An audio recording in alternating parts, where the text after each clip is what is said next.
कार्यक्रम किया है।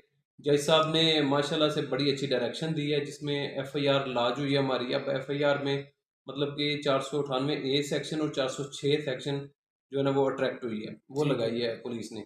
अच्छा सर, अब जिस तरह आप बता रहे हैं कि 498 ए जो है, बेसिक ये है जो इस बारे में लगनी जी, चाहिए या एफआईआर होनी चाहिए? 498 ए जो सेक्शन है वो है कि किसी भी लड़की को अगर कोई उसकी इनहेरिटेंस से डिप्राइव कर दे after the death of his her father, hmm. मतलब कि जैसे उसके वालिद की वफात हो गई है उसके बाद अगर कोई भी बंदा उसकी विरासत ले लेता है, उसमें से कुछ भी शेयर लेता है, हम्म। तो उसके खिलाफ ये सेक्शन लगेगी, उसका उसकी एफआईआर भी होगी।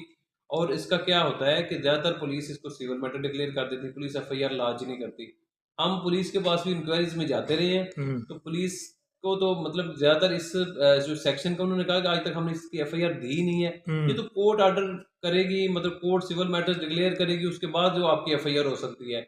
लेकिन हमने मतलब कोशिश की है, अल्लाह के फजल से फिर हम इस मामले में कामयाब हो गए और एफआईआर हमारी हो गई है। सर, ये बताएगा कि ये कोई नई कानून साजी थी या पुराना ये था कोई? 2011 में सेनेट की अमेंडमेंट हुई थी, 498 ए उन्होंने जो सेक्शन है वो अमेंडमेंट की थी पाकिस्तान पीपीसी में। हम्म। ठीक है, पाकिस्तान पीनल कोड में उन्होंने अमेंडमेंट की थी 2011 में, सेनेट की अमेंडमेंट है ये।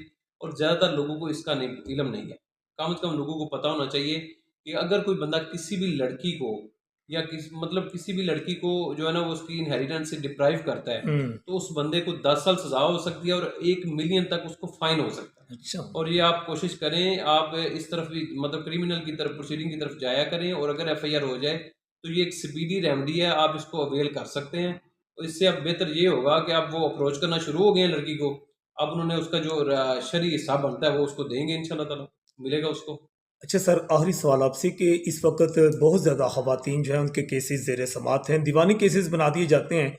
एक तो देखने वालों को आप क्या मशवरा देंगे कि कानून को किस तरह अडाप्ट करना चाहिए, कानूनी देखिए जी, पोजीशन? अगर तो किसी का कोई सिविल मैटर बनता है, वो प्योरली सिविल है, तो वो सिविल की तरफ ही जाएगा। लेकिन अगर उसमें कुछ क्रिमिनल ऑफेंस कोई मतलब बनता है, तो फिर आपको क्रिमिनल की तरफ भी जाना चाहिए, क्योंकि वो जो है ना पुलिस के ज़रिए आप ज़रा जल्दी रिकवरी करवा सकते हैं। हम्म। और अगर आप ये एफआईआर करवाने में आप कामयाब हो जाते हैं, तो आपको इसका बड़ा फ़ायदा होगा कि आपकी ज़रा स्पीडी रेमेडी आप अवेल कर सकते हैं।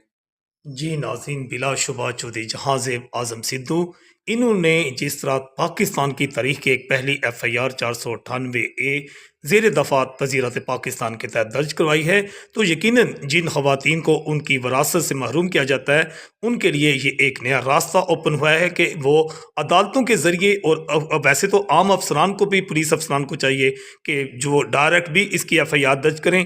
बिलाशुबा एक बड़ी कामयाबी है और इसमें ख़वातीन जो हैं आइंदा से